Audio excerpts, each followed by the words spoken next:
This year for Bonfire I was chosen to be the Red Devil, which is an honour. One person from the Bonfire team gets chosen every year, and you only ever get to do it once, and it was my turn. I'm so excited.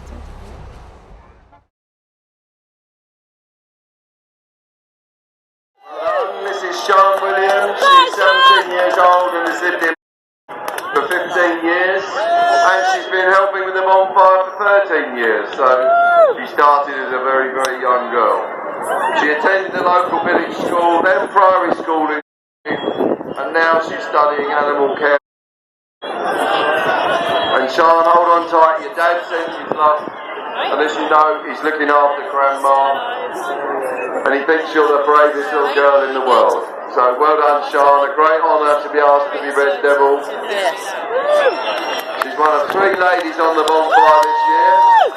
Well done to you.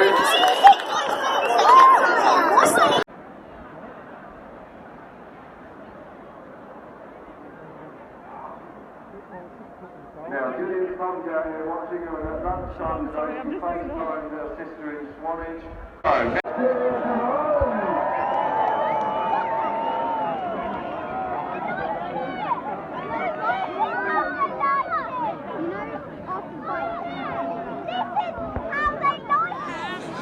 Let's go to that all right, so now we're going to do 3 cheers for the Bonfire boys and girls. Hit it!